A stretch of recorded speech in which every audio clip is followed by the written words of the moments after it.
Hvaljeni Isus i Marija, dragi pratitelji YouTube kanala Udruge Hrvatska za život. Danas snimamo još jedan podcast pod imenom Život. U gostima nam je naš dragi prijatelj Robert Kuhon. On je iz Engleske, točnije iz Londona. Malo će nam se više predstaviti i svojevrstan je šef inicijative, budući da je njegov zadatak širenje inicijative po svijetu i internacionalno. Robert, welcome. Thank you very much indeed. Welcome to Croatia. We want to say hi to you and your family and your 5 children. You are all here. So can you please tell us when were you last time with your family here? I think you only had one child then. That's right. We visited in 2014 with Hannah, who was a baby here, and we did a mission trip all around the country. And I've come back 10 years on, and Hannah's 10 years old now, so we have 5 children, and we visited Split here in Zagreb, and also for the national conference. So I'm amazed what you've done in this time, and wow, it's really impressive, a blessing to visit with the family too. Thank you so much. Can you please introduce yourself a little bit to us due to Initiative 40 Days for Life, and then we will start with your childhood and everything. Yeah, sure. So I'm 42 years old, married for 11 years. We've got 5 children. I live an hour north of London. I've worked as the international director for 40 Days for Life since 2012. So it's going on 12 years now, and I've been to about 40 countries visiting local campaigns. And we've got a great nationwide campaign in the UK as well. So it's been an exciting adventure doing pro-life work. Never did I think that such huge openings and opportunities would happen, even coming here to Croatia. So I've been blown away, and there's such a huge opportunity for pro-life mission. What we have with 40 Days for Life is something unique. It's a religious approach to abortion. It's community organising, and there's so much that you can do with that, and that's really been evidenced here in Croatia, where so much community organising has happened and many lives have been saved. It's been an exciting mission. So I used to be Anglican. I became a Catholic when I was 21 years old. So I had a conversion at university when I was 21. I went to a pro-life talk at university, and they showed graphic imagery of abortion. So for me that was a shock, and that was the first time I realised, it was about age 20, of how important the abortion issue was, and then it compelled me, like, this is the social justice issue of our age. And so from that point I had a real calling to do something pro-life. Had a big conversion. I tried my vocation as a priest. I went to the seminary for 2 years and a preparation year. God had other plans, and so I left. I spent a year in Canada doing missionary work, and then I came back to England. I worked for an anti-euthanasia campaign umbrella, opposing euthanasia for a year and a half with one of the best Christian campaigners in the country. And then at that point, 40 Days for Life exploded, and I've worked ever since for 40 Days. So I did history at university. I did another degree at seminary, and also pastoral education, MA too. So I've done lots of studying after school, and yeah. So how was your childhood due to religion and family? With whom did you grow up, and how was the thing in the? So I grew up in the countryside, and in Oxfordshire. I went to boarding school, so it's a privileged background in education. I went to boarding school from 8 years old to one of the feeder schools for Eton. It was called Cott Hill School. And then I went to Oundle School. It was a boarding school, played rugby, and so I had quite innocent childhood upbringing. I have 2 older brothers as well. So my dad is a businessman. My mother started a business doing bed and breakfast for garden lovers, bed and breakfast for people that like gardens. So yeah, we lived a very privileged life in the countryside, and I definitely had a religious sort of, from age 17 I knew that I was very passionate about religion, and it took sort of 5 years to be received into the Catholic Church.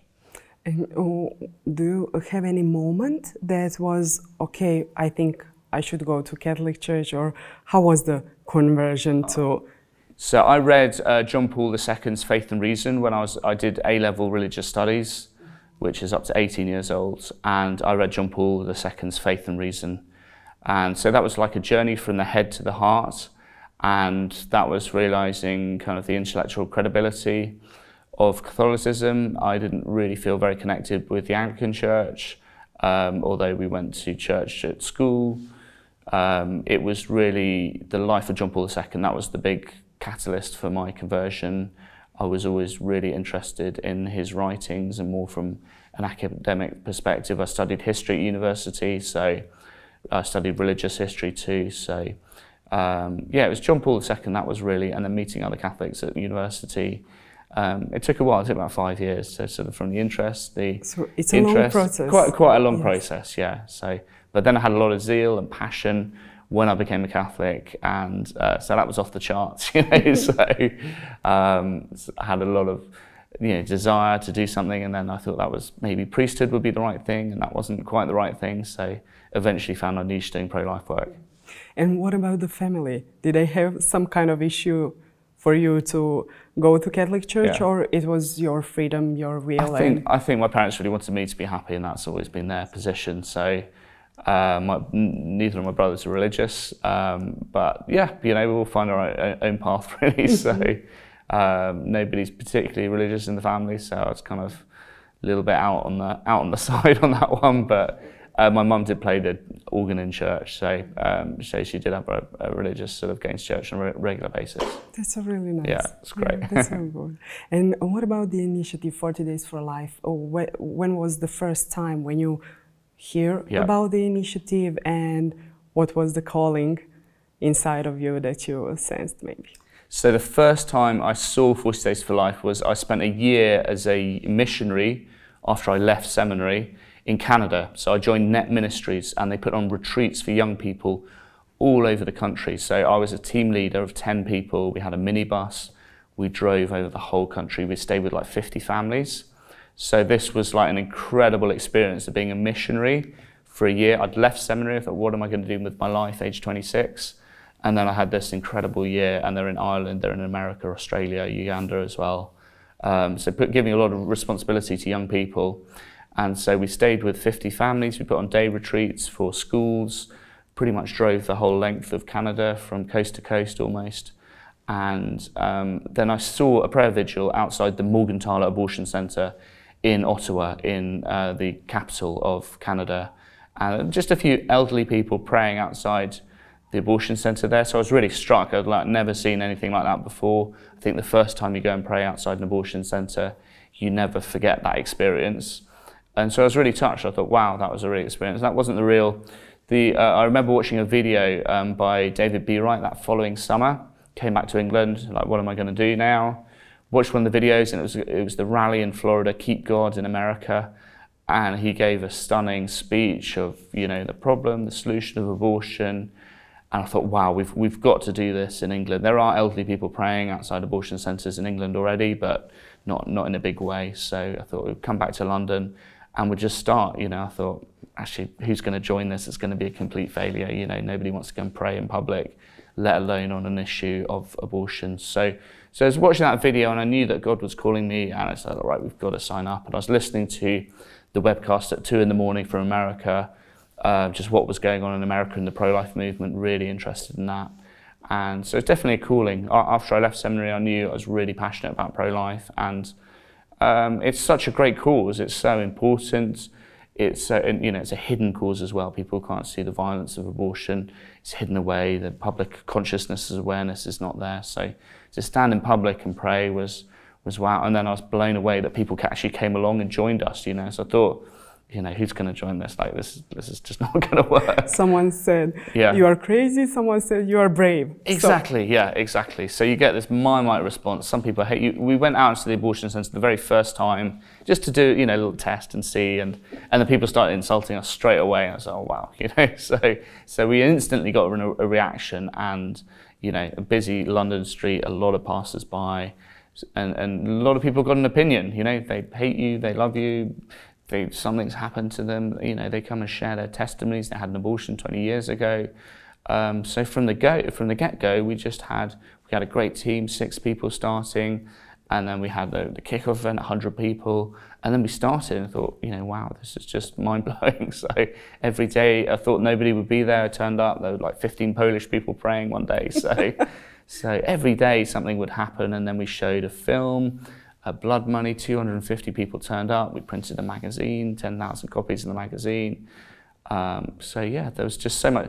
People had a real passion for this topic, but they didn't have a means of expressing that passion. So it's like, yeah, we feel really strongly about pro-life and abortion, and then we've got no means to express or that. So path to follow. Exactly. Yeah. So we Structure. provided the structure, the path, the means of expressing yourself, and the people naturally followed that. So and it's so simple. that's right. These three It's elements really of simple. initiative, Very, they very are so simple to follow. Very, very simple. And so you can be don't- creative yeah. in expressing. Exactly, yeah. So you can make community outreach, whatever you know, we did a film, we did a movie, a launch, we did a magazine, you know, book. and door to door, we did, books, exactly. So there's so much that you can do with that, and you know, you don't need to follow a set path. It doesn't need to be complicated.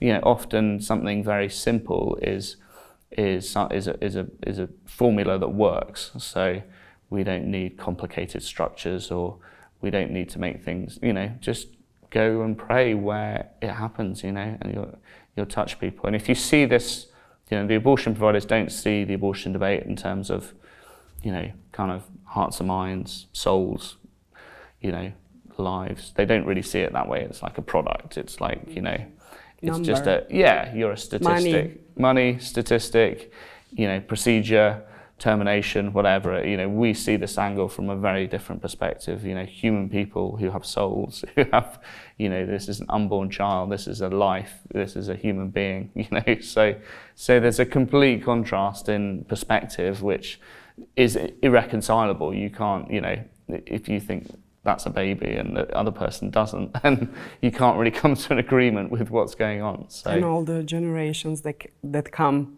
after this one life. Yeah, that's right. Well, for 50 years, we've had abortion since 1967 in the UK, and for decades, the pro-life movement has not seen religion. Sort of keep that away. You know, you don't want religion.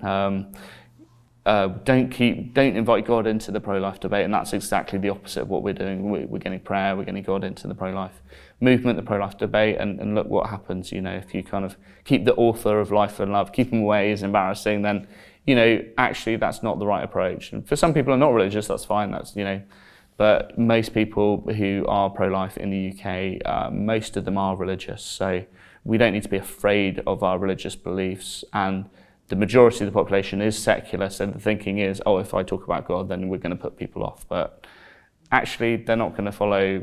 They're not going to follow us anyway. We might as well be authentic to ourselves and authentic to God, and God can do so much. And if we invite Him into our lives and invite them into the relationships we have with others, then, you know, so much good can happen.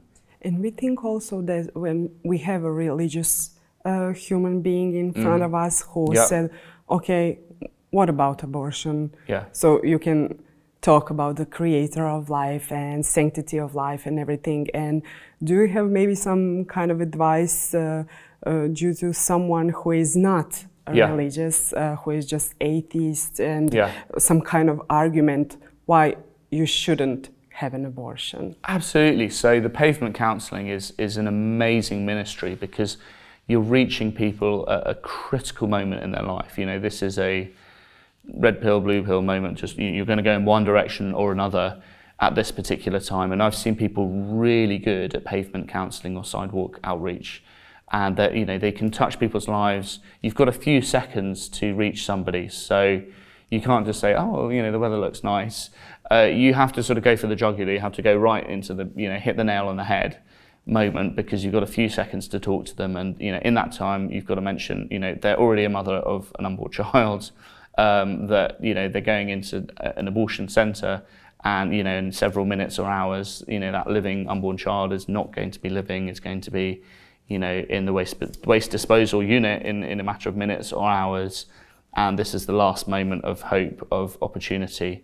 So in that few seconds of time, you know, number one, to communicate that there's a living, unique, unrepeatable human being inside them. Number two, that, you know, within a few minutes, that it's not no longer going to be the case, as that child's going to be the victim of a violent death. Number three, that there's help available.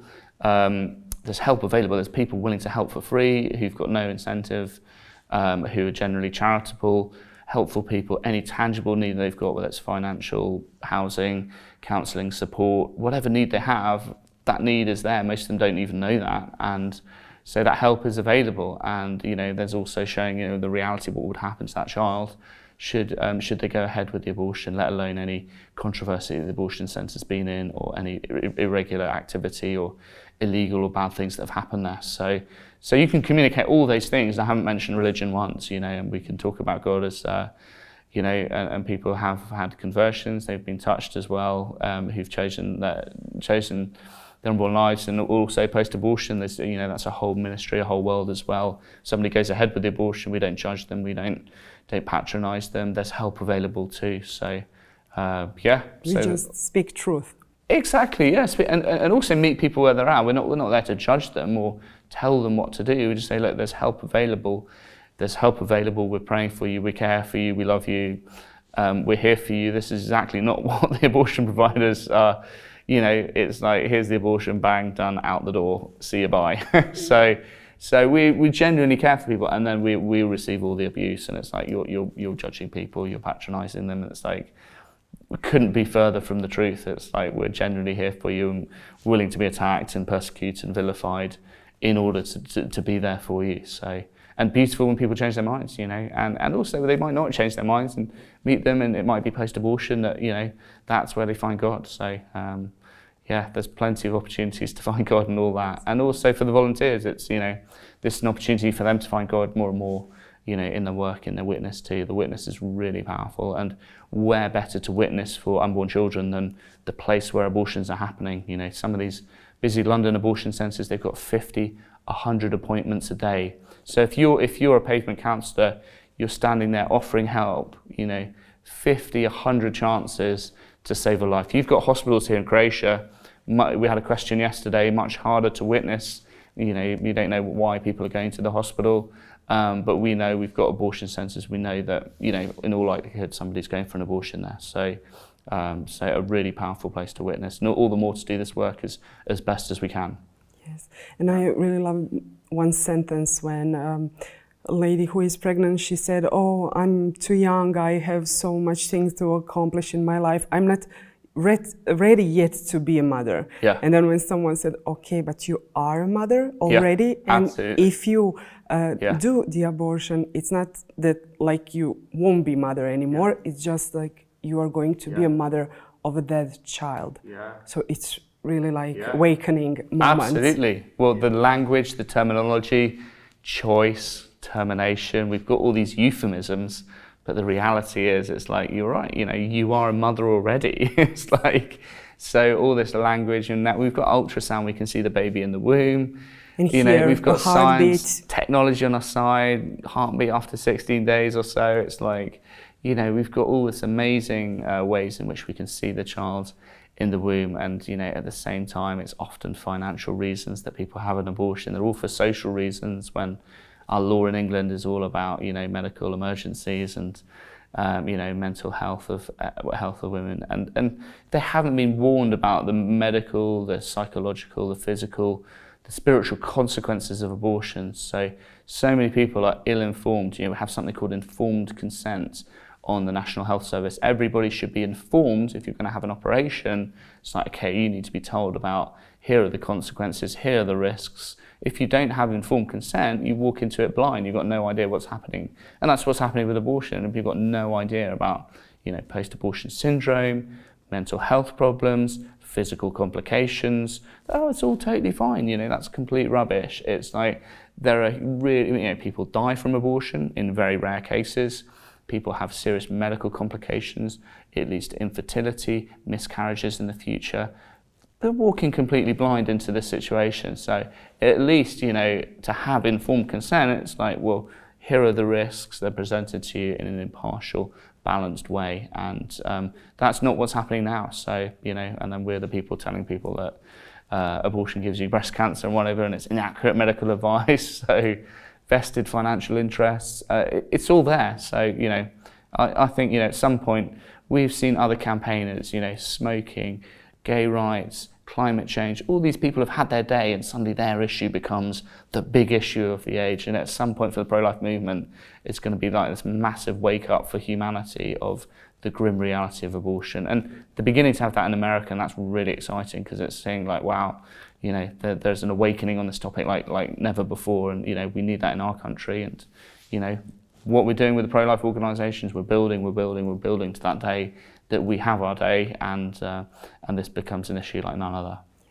And what are the statistics due to abortion in England and UK? Yeah, so there's over 200,000 abortions every single year. So since 1967, we've had 10 million abortions in the United Kingdom, and the number's been going up because now you can have abortion pills by post.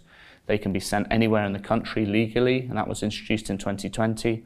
So in other words, a city the size of London is missing from the United Kingdom from the number of abortions that have happened. So this is the kind of impact it's had on a country. That was at stake in the 1967 abortion debate, you know, that so many children have been aborted. And, you know, often there's a silence on this issue. People are afraid to speak about the experiences, the stigma, there's a shame, which many people feel, and they don't speak about their experiences. So what you find is there's millions of post-abortive men and women out there in society, and this is why standing in the street is so amazing, is you actually get to meet them, you know, devoid of any media interference or bias. You just go to meet people in the street exactly where they're at, and they tell you, you know, I had an abortion 10 years ago and broke my heart, or whatever their personal testimony is. You're meeting them where they're at, and they might be, you know, still strongly in favour, and everyone's got a whole spectrum of beliefs, but you know, what's for sure, that's, you know, like over 600 abortions every single day in the country. So every single day there's a chance to save 600 lives. Like, the mission is huge. You know, it's well over about 60 million people in the United Kingdom. So yeah, we want to reach every town, we want to reach every city, and there's always more growth to have. So we've always had about 15 40 Days for Life campaigns. There's always more cities and countries, more cities to reach, and even though it's a secular country, there's still a lot of people with a strong sense of faith, and, you know, just educating awareness. This is a huge project of waking people up, because, you know, pretty much most people are fast asleep when it comes to the reality of abortion in the country. So they've either been brainwashed by the media or, you know, told different things, and it's got to say, hang on a minute, this is reality, and it's like, you've got to see what's happening. But it's because abortion's hidden away, that's why it's been allowed to fester. So we need to shine light, shine truth, shine education, awareness onto the topic, and then, you know, in that, then we can't hide in shadows with what's really going on. And what about the law of the abortion in your country, and how do you also go out and spread the word? Do you go to schools? Do you have the permission to do that and everything? What is your... So the law in the United Kingdom is that you're allowed, abortion is legal up to 24 weeks. It was 28 weeks, and in 1990 it reduced to 24 weeks, but part of that change in the law in 1990, you're allowed to have an abortion up to birth on grounds of disability. So, and that can be cleft palate, it can be a physical disability. In reality, we've got abortion on demand. The abortion providers are, you know, the fox holding the chickens, the chicken coop, and they are, you know, very much closely tied with the government. They can get past any law that they want. So that's why buffer zones are passed in the Parliament so quickly and easily, because the abortion providers have a very strong relationship with government, and so we've, you know, on the cards, we've got some of the most radical politicians in the United Kingdom who are now in power. Labour has just come to power, and so some of the most radical politicians, Stella Creasy, Diana Johnson, these people are now in power. So it's like things are going to get a lot worse, and then they're going to get better. So got no trust in government. They're the ones providing the abortion providers with 30 million a year. Just, you know, some of the abortion charities like BPAS, they're receiving government money. 98% of abortions are paid for by the taxpayer. So, so it's a disastrous situation. You know, it's like they've got a free hand. You know, it's like they've got all the money they want. Every abortion pretty much provided by the government. They don't need to worry about any financial situation. Law is on their side. The law is completely on their side. So this is the big challenge, and This is the big challenge. So, we need to bring in, a law to protect disabled children. Instead of being up to birth, this is discrimination. Discrimination is huge on grounds of disability for normal people. It's like, why not for unborn children? So there's so much we can do with the political side, but there's very few parliamentarians who are pro-life. There's only 20 to 30 in the all-parliamentary pro-life group, and many of them lost their seat in the last election. So, and there's 660 MPs. So even in the Scottish Parliament, only one pro-life MP out of nearly 120. So this is the world. The political world is one rabidly pro-abortion, and that's a real challenge as well. What was the second question you asked? How do you spread the word about the pro-life? Can you go to the schools, and how do you do the work? So the best ways that we have approached, we have a March for Life once a year, which has been a huge success, reaching thousands of people. We've got our own publications. We've been to schools, we've been to universities, mostly focused on going to churches to look at to try and recruit volunteers. There are other pro-life organisations that specialise in going to schools, and some of them don't do that from a religious perspective. But also it's the public outreach, it's being in the streets. This has been the most effective way we've found. We've tried going door to door, that hasn't been so effective. We've had stalls in community events, and then we've run our own conferences, workshops, and we've had a lot of media coverage. So we've had tons of media coverage, mostly negative against us in the secular media, but then we've had good media coverage in the Christian media as well. And we're trying to reach the evangelical churches now as well. This March for Life coming, we're reaching some of the evangelical churches, and it's mainly leaders we want to focus on, is recruiting leaders, and then from that they are able to bring their whole town and city to come on board. So there's so much more that we can do. America's really led the way in terms of examples of bigger projects. They've had more people, more funding to do bigger projects. But we're a small group, but we have a huge impact. So that's great. We punch well above our weight because we've literally had laws completely criminalising, outlawing just standing and praying, which is completely an overhaul of the legal situation. So those are exciting opportunities to witness. So we've been able to witness in the national media, right across the ball, and even negative media is positive because you're getting covered and people are thinking about the topic. So Hollywood says there's no such thing as bad media. It's kind of true, you're reaching people, and so everything is an opportunity, and we've had great leaders, people who've been challenged. We've had quite a few leaders taken to court now. So this is serious, they've got their own neck on the line, they can lose their job over this kind of stuff. It's serious, you need lawyers. Legal thing is not my area of specialism, but you need lawyers, and that's when you really kind of get traction. And the more traction you get, the more visibility, the more you get consciences questioned, and we're in this to win it. We're in it to win it. So you can't muck around. You can't sort of just be nice to everyone, placate. As a campaigner, you have to do your best and try every angle and opportunity. So for the things that haven't worked, we haven't carried them on. For things that have worked, we have done them really well, and the big leaders conferences have been the ones that have been really successful too. And we know that we are on the right side. That's right, yeah. So we have truth, we have science, we have, consciences, we have God. We might not have lots of money, we might not have government, we might not have media, politics, money, laws are not on our side. So we expect to be vilified and hated, and Jesus said, if they hate me, they'll hate you. He says that you'll be persecuted. He says when you go in front of the judge, you'll have words from me. And people have been in that situation, being dragged into courts, asked to defend themselves. Bernadette Smith once said she was in the courtroom and she was she was representing unborn children when she was there. Powerful spiritual experience of that. So this is our chance to witness. We get one chance. So this abortion is controversial by its nature. People have lots of different opinions. It's a very emotional topic, so you have to be very balanced as a campaign, not get sort of emotionally hysterical. Just be grounded, just be balanced, and let truth speak for itself. And there's a lot of wounded people, there's a lot of hurting people. a lot of people have helped others with abortions. A lot of people have had abortions themselves, and they've buried that experience deep within themselves. And you know, you come along and sort of go and kind of say all the trigger words, and they go crazy. So it's like a balloon under the water. That's right, yeah. And suddenly out. it's like boom, you know, and it's like, so we see this hysterical response. But you know, I think just being balanced, sticking to truth. And you're right, we have these things on our side, so we don't need to apologise for ourselves. We don't need to worry about upsetting people.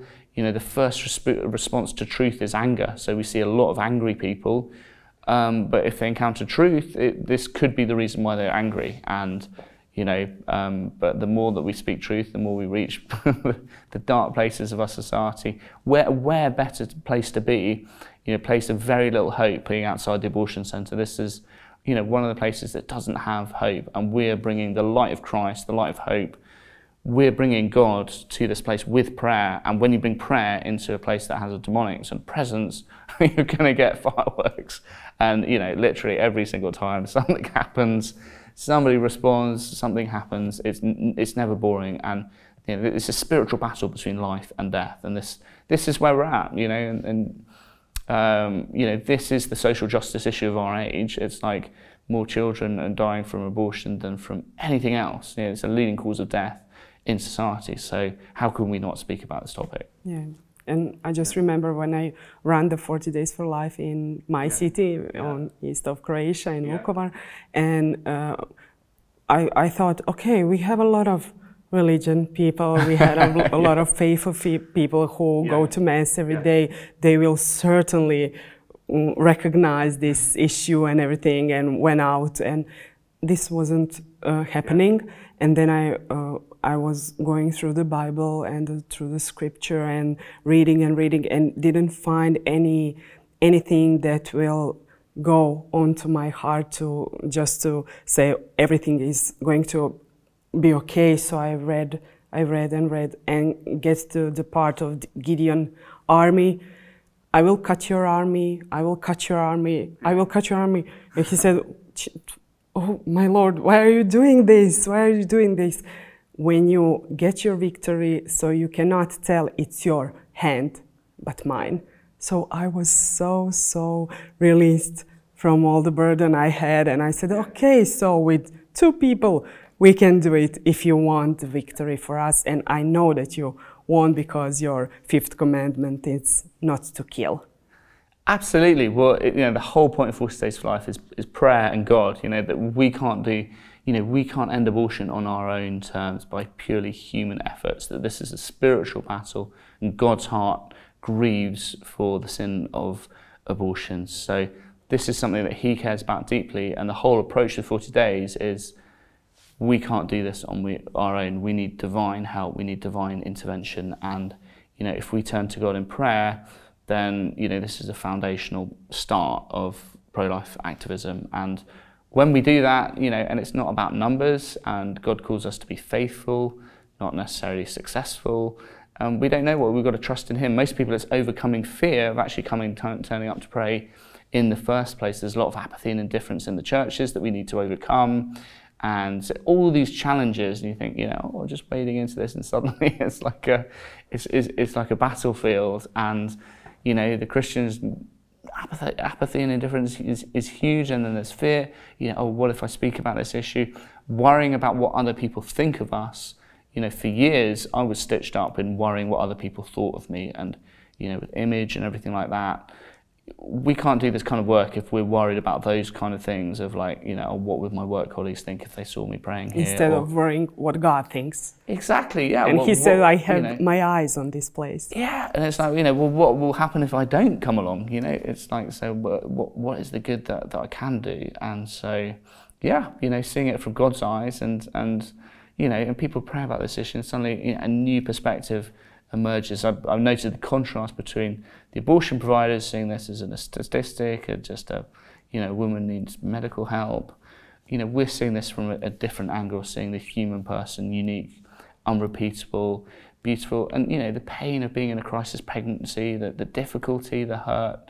You know, I've never met a woman who's had their baby and said, oh, well, actually, you know, I wish I had the abortion, and you know, this child's a pain. I've never met a woman who's said that ever. So, you know, this current temporary crisis, presented with the right options, which often are never presented from the people providing abortion services. They never tell them about, oh, there's other people who are able to help you. Sometimes it does happen. They say, oh, you know, these people are going to help you, so, but very rarely. So our message is not getting across. Yeah. And the initiative is all biblical. Yeah. So can you please explain us the start of the initiative, how they tried do something with leaflets and with human strength and everything, and then God show up in this 1 hour of prayer. So please. Absolutely. So the way 40 Days for Life started in Bryan College Station, Texas.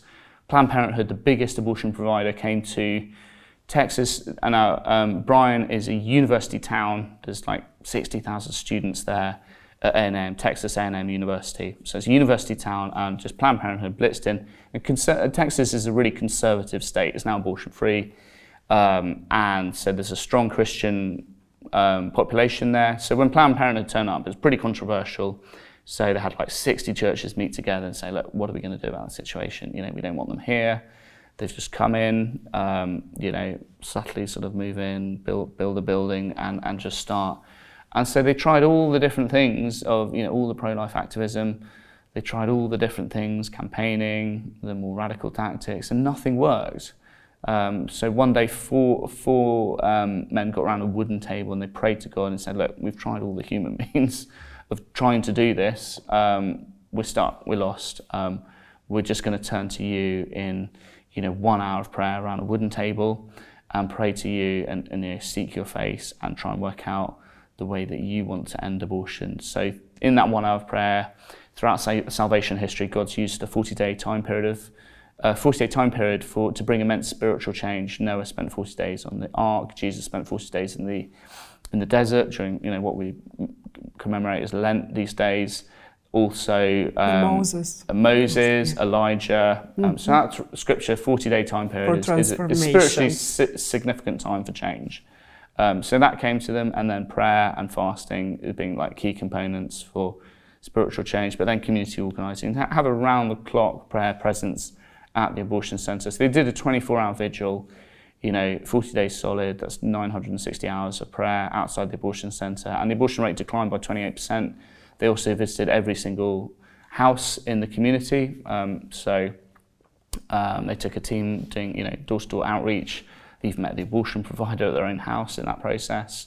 And I thought, wow, exhausted at the end of that. It was completely exhausting. They had a night shift, the Knights of Columbus, and yeah, incredible experience. They put everything into it, exhausted by the end of it. And they thought, that's it. Yeah, I thought, oh, so no more of this. And then other people started knocking, saying, hey, you know, what you're doing is working. We want to be part of this, and snowballed from that. So that was 2004, and then launched nationally in 2007, and never looked back. You know, I mean, the pro-life movement in America needed order, structure, good presentation, marketing in a much more dynamic way. You know, there's 3,000 crisis pregnancy centres in the USA, and yeah, you know, loads of organisations and groups, but this was a way to bring a nationwide prayer effort, bring people together. The communication's been very good, and yeah, it's focused on the results as well. So people want results. They want to see things happen. They don't want to just turn up and nothing happen. So people want to see things happen, and you know, we see that with the babies saved, with the people who change their mind, the abortion centres that close. All these things happen. So what are the numbers that we know of about the so results? This year we'll reach 25,000 babies saved from abortion. So that'll be a huge milestone, and that's, you know, and that's also just the ones that we know about. So, you know, even up to 9 out of 10 stories you never hear about because nobody tells you that particular story. So that's actually a conservative number of the impact that we're having, which is mind-blowing, really, of just the number of people being reached. And the big statistic from Abby Johnson from the Planned Parenthood conference is that the no-show rate is up to 75% when people are praying outside. So we can be praying there going, you know, we're a bunch of idiots, what are we doing here? And, you know, inside, all hell is breaking loose because prayer and the demons are going crazy, and you know, things are just not working, and just, you know, the distraction, the deflection, it's huge. And we've seen this. You know, we've had an abortion worker come up to us and say, your prayers are obviously working because the girls aren't keeping their appointments. You know, you've got an atheist come and tell you that your prayers are working. You know, we can have a huge impact and not really realise it. So that's the extent of the impact that we can have. And, you know, and we're doing it in a peacefully, prayerfully, legally way. We don't need to go in there with sledgehammers or hit people over the head with the Bible. Our tone and demeanour is everything. It's about humility, it's about service, it's about love. You know, one act of pure love. You know, St. Teresa of Lisieux talked about having one act of pure love. And, you know, if we don't have self-interest, we don't bring our ego, pride into the equation, then we go there out of pure love. And then God can really use that in a powerful way. You're there because you care about unborn babies, you care about women in crisis pregnancies, you love them, you don't have any agenda, you're not there to get money out of them. You're there because you love them, you know, and that's in direct contradiction with people saying, you know, for a certain amount of money we'll provide a service that kills your unborn child. So, you know, standing in juxtaposition, it's like this is a spiritual battle, and you know, and you know, things move. It's like things move. It's like you're not going to be static there. So what about the doctors who run the abortionist or something, and then they convert and? Yeah, so we've seen like over 200 abortion workers have conversions, quit their jobs, and you know, either become pro-life or have a personal religious conversion. So that's been an amazing experience, and we've had a lot of aggro, a lot of, you know, you're bigots from a lot of the abortion providers, but you're there for 40 days. So after about 20 days, it's like, well, you know, at that point, it's like you're praying there peacefully and prayerfully. They can't say you're an extremist at that point. They can't, you know, it causes self-reflection at that point after like 20 days or so. Yeah, you know, and it's like Abby Johnson's the most famous abortion worker who has left her job, and that was fairly spectacular. She was in charge of the clinic and then she left. Sue Thayer was also in charge of the clinic. She had the conversion, she became a staff member. So a complete 180-degree turn, and only, you know, that's the kind of religious conversion that you really need God for. So we've had a senior abortion worker, Kevin Duffy, have a conversion in the UK. He used to be a senior manager at Mary Stopes International, now MSI Reproductive Choices. So and just treating, you know, abortion workers like human beings. You know, you never know. People do have changed their mind on topics, and it's quite rare. But it's also, these are some of the most stunning stories too. So you know them, like we know a few of them here in Croatia. And what is your experience with their lives when they convert and they say, okay, now I'm going to be pro-life? How is the response from their colleagues and members of family, maybe, or the hospitals or something? That's right. Well, if you're a senior abortion worker and you have a conversion, you're going to have a lot of stigma from your work colleagues, and you're going to get attacked very quickly. And that was shown with legally, Johnson, even was legally attacked straight away. You know, sued straight away. So you're right. You're going to have a spiritual attack and challenges to make such a big change. You're going to lose friends. People are going to hate you, and there's going to be all sorts of challenges. So that's never going to be an easy or seamless process. And I don't have a huge amount of experience with abortion workers leaving personally, being engaged in that process. But what's for sure, it's a really, you know, spiritually momentous thing to, you know, I've worked with Hayward Robinson. He used to provide abortions, and now he's pro-life. But he's got a unique perspective on the abortion debate because he's been on both sides of the debate. You know, for me and you, we've only been on one side of the debate. So he can see things that we can't see from his unique perspective.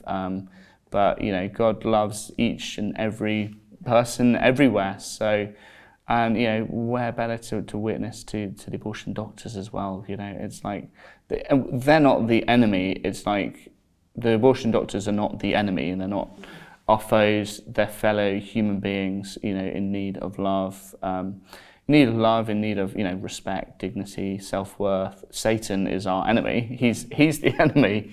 And, you know, we have people who are misguided and, you know, look at this debate in an erroneous way. So if we can bring love to, you know, even abortion workers, let alone the mums, let alone everyone else, then that's the way that we can really touch the lives of other people. Yeah, I also talked to one converted abortionist, and he just said, I didn't know that it was my fault and that I can even do something because they had a right to do that. I was just making the service, we should say like that. And then when he realized that he's the last one to do it, not a lady who is pregnant to came on the bed, but he was the last one to do it. And he can say, no, I won't do it. He was crying. He said, I don't know for how many hours I was just crying, and melting my stoned heart. Wow. Yeah. Often people don't necessarily have malice or malevolence. It's like, you know, Jesus says on the cross, forgive them for they know not what they do. So some people can genuinely be ignorant. Other points, it's like, you know, the conscience is gradually eroded away. So it can be a mixture. But, you know, we don't know where anybody else is at. But, you know, the more that we can encounter other people through witness, and witness is the most powerful thing. And that's why 40 Days for Life is so powerful. With the witness, it's like, what could be better than going to take a stand in public? And this is where you meet people like abortion workers, and you meet them where they're at. So, And you said, and we know that it is a spiritual battle. So what can you advise to people who lost the zeal maybe during the time and they don't have perseverance anymore or something like that? How they should get the joy, get the peace, get the zeal again, and how do you do it in your private life? Oh, absolutely. Well, about 100 times I felt, you know, burnt out. It's like, oh, wow, you know, this again, and tired. And these are all natural feelings. They're human feelings of, you know, you're working hard on something and then you get tired, you get burnt out, you know, especially on a, you know, on a contentious topic, and there's victories and there's losses. But, you know, it is a spiritual battle. You need to, you know, number one, maintain a strong spiritual life through personal prayer, through, you know, religious observance, going to Mass, observing Lent, adoration, go on a personal retreat. And, you know, if you are tired, go on a personal retreat, have good friends, you know, have a really good spiritual input, have really good spiritual formation, you know, and then from that, then you'll be spiritually prepared and ready to, you know, when the time comes to organise a campaign and, you know, look after yourself as well. You know, it's like, you know, if you're giving the whole time, you need to have times of rest and relaxation. And I've seen lots of people burn out. You know, they're really passionate and then they finish and they stop. So I've seen that happen lots, but I've seen people persevere too. So, you know, this battle's not going away, and at the same time, we need to have spiritual grounding to, you know, to be mature. You know, we don't want to send people who are angry, who are burnt out, you know, to be leaders. We want people who are grounded and have the maturity and wisdom to, you know, to approach this with the pastoral sensitivity that it requires too. So, you know, look after yourself. Don't take yourself too seriously. Be grounded, you know, and allow yourself to have the spiritual formation of you know, attending Mass regularly, going to confession, just doing all the regular spiritual things, and this will put you in a position that you can, you know, be a really good activist and be a very good campaigner too. And also post-abortive people, they sometimes, often, they say, oh, I'm going to be cynical if I go out because I have had an abortion, and what you can tell to them. And we know that we have post-abortive leaders who are very good because they know I don't want you in my position because I know what I have been through. So some of the post-abortive leaders, men and women, men, it's their partners who've had an abortion, some of them are the best leaders that we have because they've personally had the abortion and they know how important this issue is. They've got their personal experience.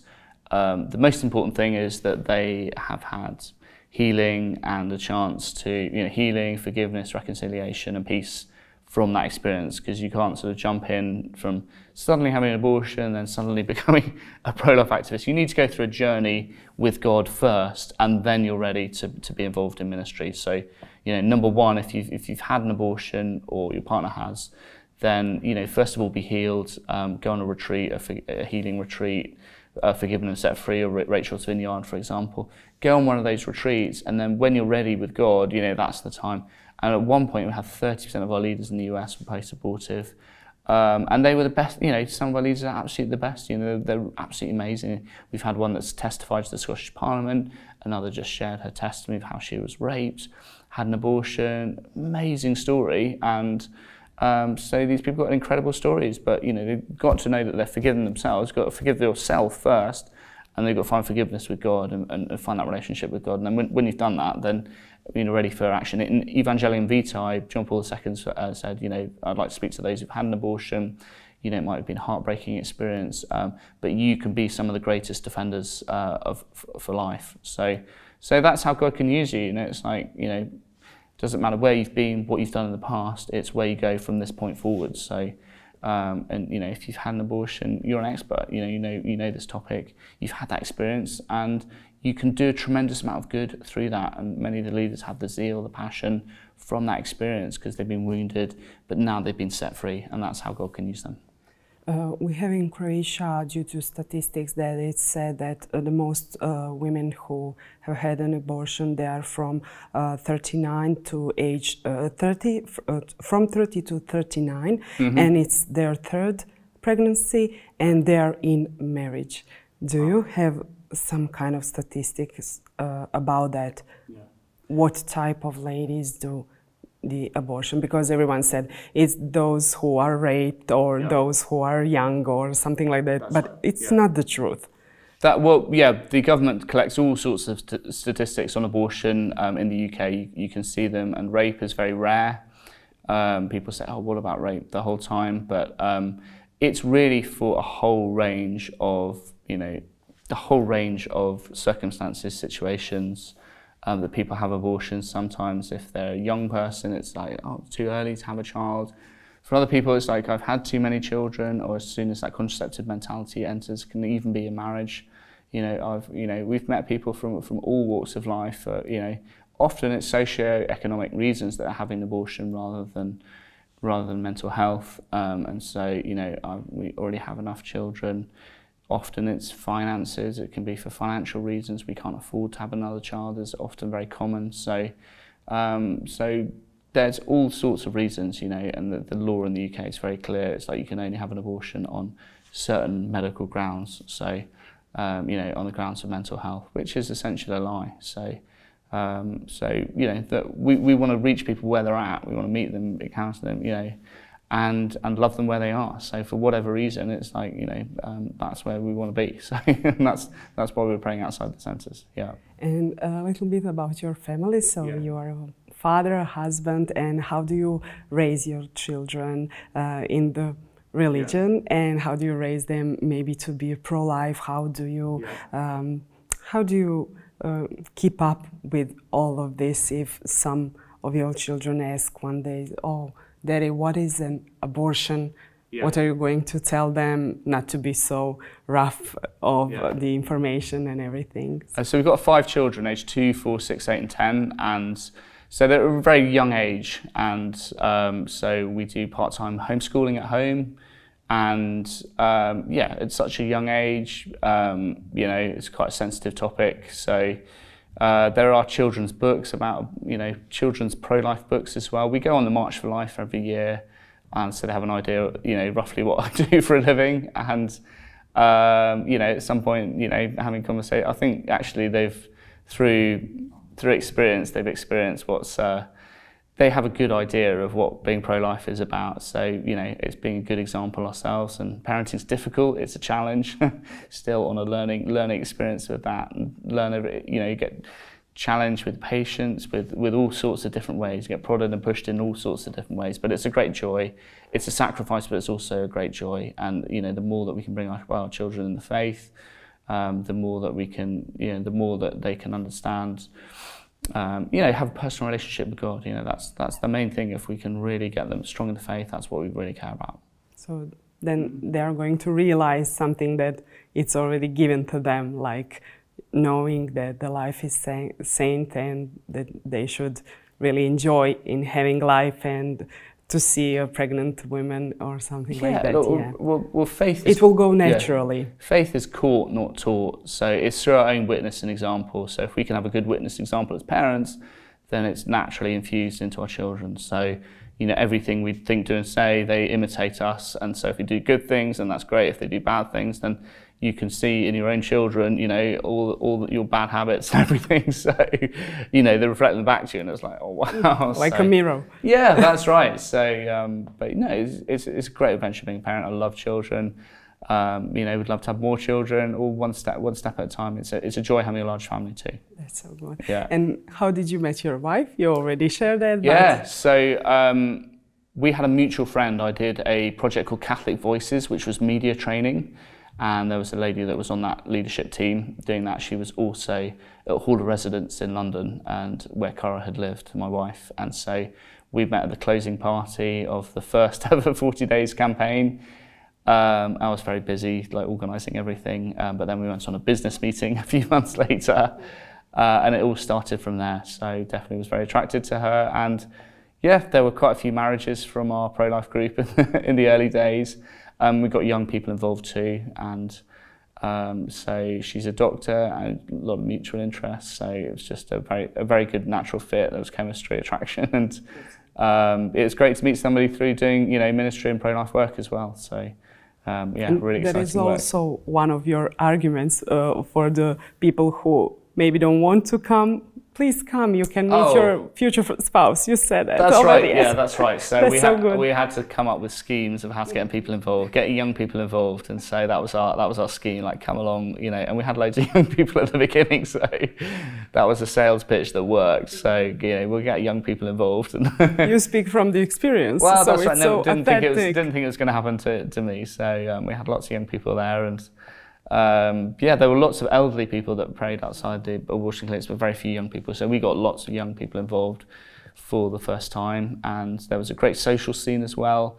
London is quite a transient place, so people move out of London, they get married, and you know, move out of London. So there's quite a big sort of turnover of the population, which makes it more challenging to organise continuous campaigns in that context. So lots of great young people, but you know, I think there's a great social element to community organising, and you know, we really capitalised on that very well. So we were always organising events, conferences, you know, social elements. So people really enjoyed that, and we had good traction doing that.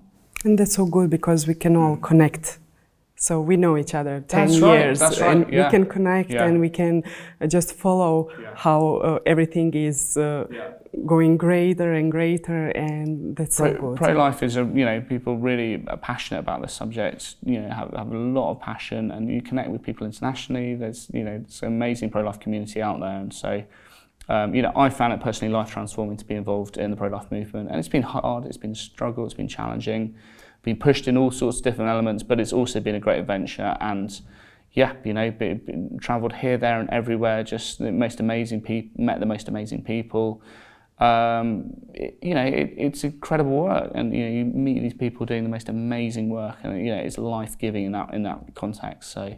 You said that you travel a lot. Can you please tell us some things maybe that are interesting, or that you were shocked about, maybe some kind of cultural things, or you went to Africa, Jamaica, and all around the world, so maybe some interesting... Yeah, well, going to Asia was I waited 2 years to go to Asia with COVID, couldn't travel. And so South Korea was really impressive. You know, very developed country. They'd just introduced abortion like a year or two ago. They had their Roe versus Wade moments. They had a lot of churches really interested. So there's a lot of scope for growth there. There's good opportunities for the future.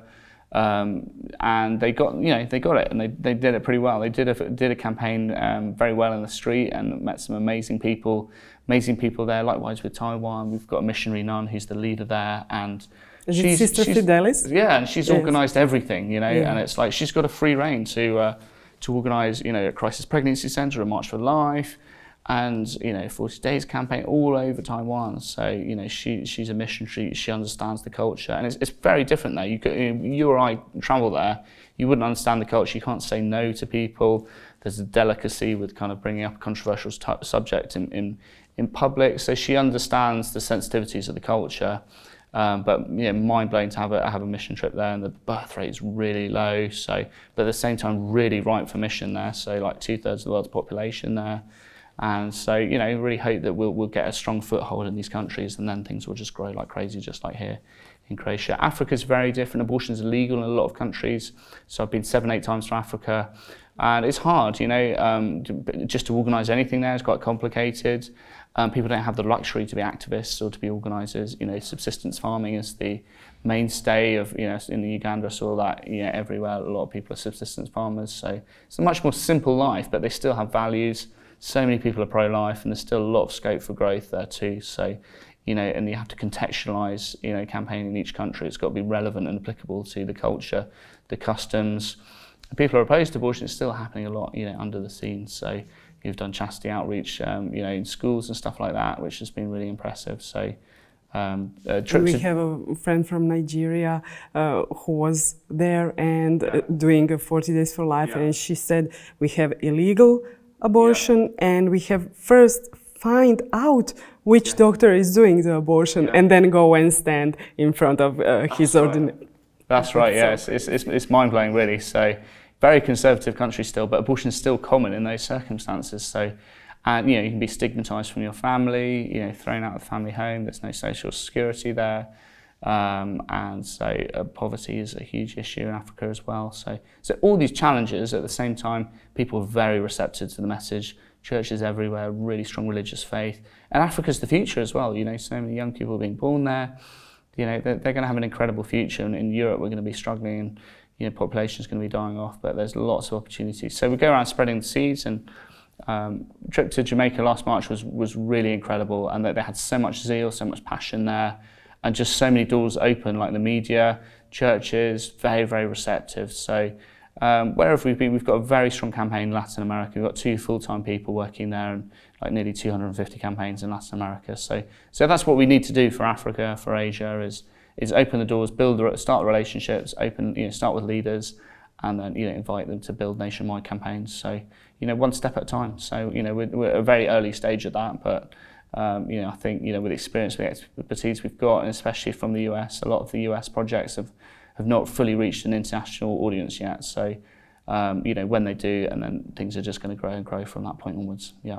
It was so interesting for me to hear Sean Carney when he said, when America sneezes, all the world is catch a cold. Yeah. And what about Roe versus Wade? How did it impact the whole world as you see it? Yes, so it definitely we were so happy in Croatia. Yeah, there was quite a strong reaction in the UK. A lot of people like really reacting against it strongly from the pro-abortion position, and they might have been afraid. You know, it's like, we don't want this here.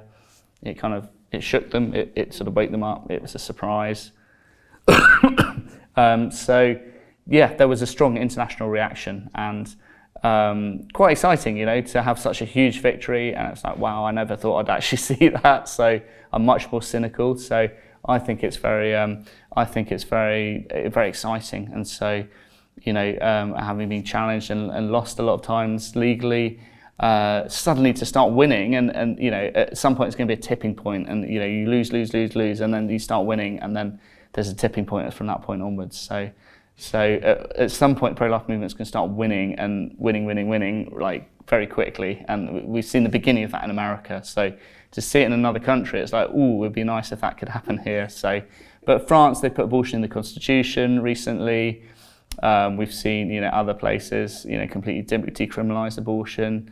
So it's still an ongoing battle. Even in America, even though they've had that moment, there's still, every state is now an ongoing battlefield. So it's not that the things are finished and everything's over, but Texas is abortion-free. They've only got referral centres there now. So that's a major victory. And, you know, so many other states with very restrictive laws. So, and we don't hear those stories in the international press or media, which is normally very biased and pro-abortion. We don't hear about how on the grassroots in America, you know, they have been winning. They've had these ballots initiatives in a lot of states that the pro-life side has lost. But we don't hear about the, you know, gradual development of, you know, people gradually becoming more pro-life. So yeah, it's really exciting, and there has been kickback to the pro-life Roe versus Wade decision from more secular countries, but no, we've got everything still to go. Everything's still to come for. So when we were in London 10 years ago and a few times more after that. It was David Bereit who was on your conference, and I heard him saying it was so good to me to hear that. He said pro-life movement is a train on which you want to be. You just come on in and you will know where to go. So it is a good place to be. So do you have some kind of tip to people who don't know where should they go in it or not, so why they should, and how this impact your life from the inside and from the outside? Yeah, everyone wants to be on a winning train. You know, if you've got momentum, if you've got a movement or a project that is going places, that things are happening, things are changing. Everybody wants to be part of something successful. People want results, you know, and that's one of the great things. At 40 Days, like we can show, you know, we have saved babies, we have closed clinics, we have seen workers have conversions. So people want to be part of something that has meaning, purpose, has success. So we can invite people into the pro-life movement. You know, it's like you can get involved, you can be a leader, you can bring your own personal talents and abilities, you know, to be part of this movement and to get involved and to do something direct and tangible. You know, have a leadership position, you know, use your personal skills in a way that brings experience to the pro-life movement. So the more that we can invite people, the more we can present a compelling case to get involved in the pro-life work. David Bereit right now, he's doing a big project, Reviving America. He's doing a huge online conference inviting all people from marriage, from religious backgrounds, from religious liberty, you know, all the way to revive the country. And this is what we need. We need a revival in our country, and you know, where more than the issue of abortion? This is the leading cause of death. So many people are wounded by this subject. The more that we can make the pro-life movement more compelling, something that people want to be part of, and to show it in a way that you know, this is about saving lives. It's a way that you can change and transform the lives of other people. Not only that your own personal life can be transformed from being in the pro-life movement. That's when people want to get involved. You know, they don't want to join some abstract cause or abstract cause, or exactly. So the more that we can make it, you know, this is a cause for normal people. This is a normal issue, you know, and killing unborn children is not something that should be acceptable. You know, if we can present it in that way, then I think that's going to get more people involved. And just for a last thing, can you have some message for the Croats, and how did you like being here with your family? How do you like our country? How do you see Croats due to 40 Days for Life, and what message do you have for us? Well, Croatia is a beautiful country, and the hospitality here has been sublime. And you know, the Dalmatian coastline, you've got a beautiful country. It's people here have a very deep faith, and I've been really touched coming here with the warmth of people. They're extremely warm, extremely welcoming, very kind, also very religious, and just, you know, wow, what 40 Days for Life has seen happening in Croatia has been really impressive. It's set a benchmark it's been an example for the whole of Europe. And you know, this is what you can do when you take pro-life activism to the next level. So we want every country in Europe. You know, you've set the standard, you've set an example for the whole of the continent, where Europe's very secular. There's a lot of good that we can do in other European countries. So Croatia, I love Croatians. It's a beautiful country. Not when you're playing football, but apart from that, it's a beautiful country, amazing people, and I've been blown away with your warmth, with your welcome, with your hospitality, but also you've done great work here, and it's been exemplary too. Thank you, Robert, very much. It was good to have you here. Enjoy your staying. Thank you so much indeed. Evo, dragi gledatelji, bila je ovo još jedan podcast Život na našem YouTube kanalu Udruge Hrvatska za život. Mi smo vam se danas javili iz samostana Karmeličanki Božanskog srca Isusova ovdje na Vrhovcu u Zagrebu, a to su naše drage časne koje su ugostile Roberta i njegovu obitelj.